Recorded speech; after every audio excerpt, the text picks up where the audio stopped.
नमस्कार, देख रहे हैं हमारा स्पेशल सेगमेंट स्टॉक सेंटर और मैं हूं आपके साथ चारू कौशिक। बुधवार को 123 अंकों की बढ़त के साथ बंद हुए सेंसेक्स में आज गिरावट देखने को मिली।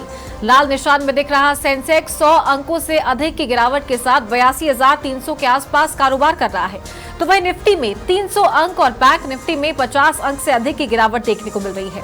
निफ्टी 25,100 और बैंक निफ्टी 56,350 के लेवल्स के आसपास ट्रेड कर रहा है। तो वही बात करें ग्लोबल मार्केट की, तो वहां भी मिला जुला कारोबार होता दिखाई दे रहा है। तो चलिए चलते हैं हमारे market expert financial doctor Rajesh Kumar Sudani के पास और उनसे जानते हैं कि आज वीकली एक्सपायरी के दिन बाजार का हाल कैसा है।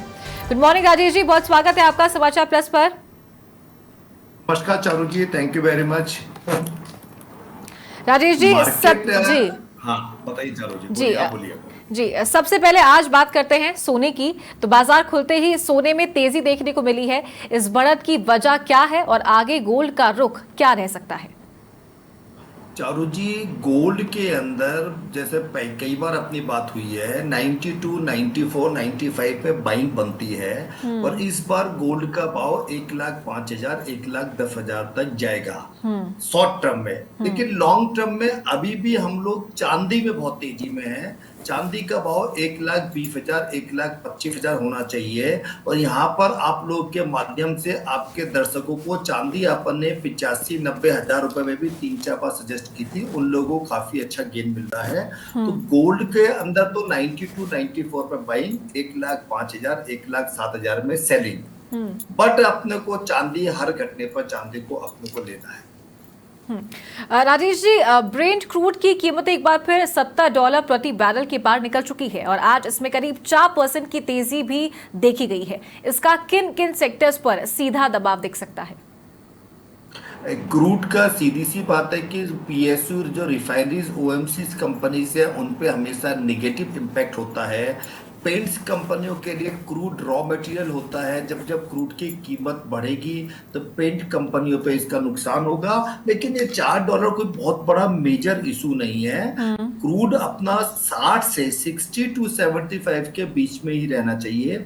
60 के नीचे जाना ही बहुत नुकसानदायक है अगले 3 से 6 महीने में। और मेरे को लगता है कि 75 के ऊपर जब तक कोई ग्लोबली अनसर्टेनिटी नहीं आएगी तब तक 75-76 के ऊपर नहीं जाएगा। तो शॉर्ट टर्म, चूंकि जब क्रूड का दाम डाउन आया तब भी सरकारी ओएमसीज कंपनियों ने अपने रेट्स कम नहीं किए, तो क्रूड का इतना लंबा चौड़ा नेगेटिव इम्पैक्ट नहीं पड़ेगा।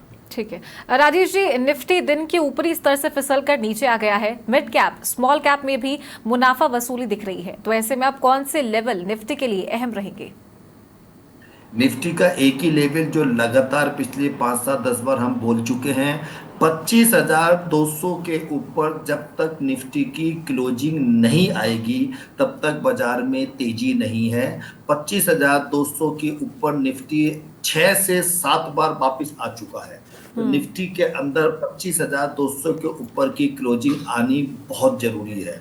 25,200 के ऊपर क्लोजिंग आएगी तो सीधे 25,500, 25,800। तो अभी निफ्टी बहुत नैरो रेंज में काम कर रहा है। 24,800 से नीचे भी नहीं जाएगा। तो अभी आज वीकली एक्सपायरी है तो अभी कोई क्लियर ट्रेंड नहीं है। अगर हम आज की बात करते हैं तो निफ्टी फ्यूचर 24,210 के ऊपर आने 25,210 के ऊपर आने पर ही खरीदारी करेंगे। अभी तक निफ्टी के अंदर कोई भी टेक्निकल अपना ब्रेक अप या ब्रेक डाउन दिखाई नहीं दे रहा। तो अभी हम कुछ पोजीशन निफ्टी में नहीं कर रहे हैं। आज जनरली बृहस्पतिवार के दिन सुबह सुबह अपने को ट्रेंड मिल जाता है। रोज कोई सौदा करना जरूरी नहीं है ट्रेडर को जब तक उसका खुद का एक ट्रेंड लाइन का भाव नहीं आए। तो फिलहाल अभी हम निफ्टी में चुपचाप बैठे हुए हैं, wait and watch. Rajesh ji, जहां एक वो फार्मा सेक्टर में आज जबरदस्त तेजी देखने को मिल रही है तो वहीं आईटी सेक्टर में मुनाफा वसूली का दबाव नजर आ रहा है। क्या ग्लोबल क्यूज की वजह से आईटी शेयरों में कमजोरी है और आगे निवेशकों को किन सेक्टर्स में ध्यान देना चाहिए? फार्मा और आईटी दोनों ही लॉन्ग टर्म में इतने अच्छे नहीं चलेंगे। रोजाना कभी ट्रम्प साहब क्या बोलते हैं, ट्रम्प साहब के हर स्टेटमेंट का इन दो सेक्टर में ही सबसे ज्यादा फर्क पड़ता है ना। आईटी के अंदर मिड कैप आईटी फिर भी काफी अंडर प्रेशर में, अंडर वैल्यू में आते जा रहे हैं। तो लॉन्ग टर्म अगर अपनों को देखना होगा तो हल्का सा मिड कैप आईटी में ध्यान देंगे। फार्मा में बहुत बड़े रिवॉल्यूशंस आ रहे हैं। इंडियन कंपनी जो यूएसए के अंदर एक्सपोर्ट कर दी है उन पे नेगेटिव इम्पैक्ट पड़ेगा ही पड़ेगा। तो आज की तारीख में फार्मा और लॉन्ग टर्म के लिए आईटी दोनों को अवॉइड करना है। रियल एस्टेट, कंस्ट्रक्शन कंपनी यही अपने को चलेंगी या कंज्यूमर थीम चलेगी। तो अभी अपने को लॉन्ग टर्म की बात करें तो दोनों को अवॉइड करना है। आईटी मिड कैप कुछ अपना घटने पर ले सकते हैं। राजेश जी, अमेरिकी राष्ट्रपति डोनाल्ड ट्रंप ने कहा है कि ट्रेड डील की डेडलाइन बढ़ाई जा सकती है लेकिन इसकी जरूरत नहीं पड़ेगी। तो क्या ये सख्ती वास्तव में गंभीर है या केवल एक राजनीतिक रणनीति? और क्या अमेरिका की टेक इट या लीव इट शैली की पेशकश वाकई में व्यापारिक साझेदार देशों को साथ लाने में सफल होगी, खासकर जब चीन के साथ अलग समझौते पर बातचीत चल रही हो? देखिए, ट्रम्प साहब के ऊपर आज की तारीख में पूरी दुनिया का बिजनेस मीडिया भी सुबह शाम ट्रम्प साहब की बात कर रहा है। मेरा ये मानना है कि ट्रम्प इम्पैक्ट को आप और हमको भूलना होगा, तभी हम आगे जाएंगे। वो कब क्या बोल देते हैं, कब क्या कर देते हैं, एक बात को 10 बार बोल देते हैं बिना काम करे। अब वो उन्होंने आप सुबह से स्टेटमेंट दे रहे हैं कि हमारी चाइना के साथ डील हो गई, है ना। अभी तक चाइना का कोई जवाब नहीं आया। उसके बाद क्या बोलते हैं कि इस डील से अमेरिका को 55% का फायदा होगा, चाइना को 10% का फायदा होगा।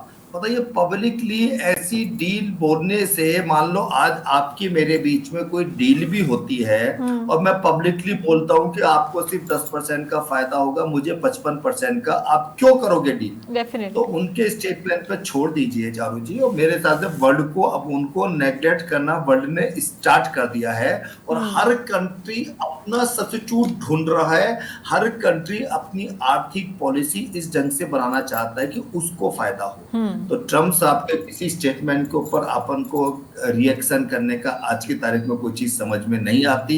9 जुलाई की डेडलाइन है, 9 जुलाई को दोबारा हो सकता है 90 दिन की 100 दिन की डेडलाइन इंक्रीज कर दे। इंटरनली चाइना अमेरिका के अंदर ट्रम्प साहब का आज की तारीख में बहुत भयंकर विरोध हो रहा है। जरूरत से ज्यादा भी सरकार बने 4-5 महीने हुए हैं, तो बहुत दिक्कत वाली बात है। तो लेट्स वेट। राजेश जी, गौतम अडानी फिर से तेजी से विस्तार की राह पर लौट चुके हैं। 2027 तक एयरपोर्ट यूनिट की लिस्टिंग और $100 अरब के निवेश प्लान के साथ क्या अडानी ग्रुप एक बार फिर विदेशी निवेशकों का भरोसा जीतने में कामयाब होगा?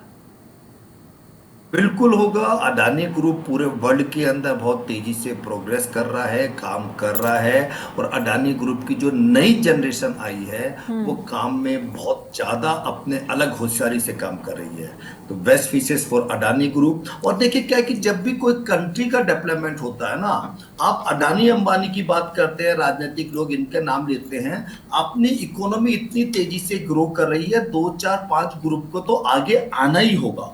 तो Adani group is doing extremely well. विदेशी निवेशकों का भरोसा पहले भी था, आज भी है। ये तो बीच बीच में अपने इंडिया के अपोजिशन पार्टी वाले कुछ ना कुछ मिलजुल के फॉरेन वालों से मुकदमे लगवा देते हैं। हालांकि मैं पर्सनली अडानी ग्रुप के और अंबानी ग्रुप के शेयर्स में इन्वेस्टमेंट नहीं करता, है ना, लेकिन अडानी ग्रुप अच्छा काम कर रहा है और best wishes for Adani. Rajesh ji, इस बाजार की हलचल में ऐसा कौन सा निवेश आइडिया है जो आम निवेशकों को अच्छा रिटर्न दे सकता है और उनके पोर्टफोलियो को मजबूती दे सकता है?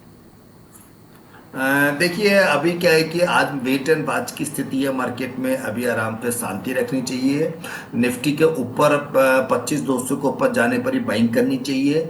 पोजिशनली अगर हम बात करते हैं तो GTV बहुत अच्छा लगता है पोजिशनली। पहले भी यहाँ पर आप लोगों के चैनल पे हम लोगों ने बोला था, सेबी नॉर्म्स के हिसाब से मेरा उसमें अच्छा खासा इन्वेस्टमेंट है। अभी 135 का भाव है। 2-3 पार्ट में इसको 6 महीने से 12 महीने के लिए ले सकते हैं। It's not for trading. Short term 175-200 रुपए का भाव बन सकता है, लॉन्ग टर्म 250-300 भी हो सकता है। ये मेरे को अच्छा लगता है। सेबी डिस्क्लेमर, मेरा इसमें इन्वेस्टमेंट है। ठीक है, बहुत शुक्रिया आपका राजेश जी हमारे साथ जुड़ने के लिए। तो आज के टिप्स आपको मिल चुके हैं। आज किस गिरावट के साथ या किस बढ़त के साथ में मार्केट की शुरुआत हुई है और साथ ही आज कहाँ इन्वेस्ट करना आपके लिए बेहतर है और कहाँ आपको ध्यान देने की जरूरत है। और इसी के साथ स्पेशल सेगमेंट स्टॉक सेंटर में फिलहाल इतना ही। नमस्कार।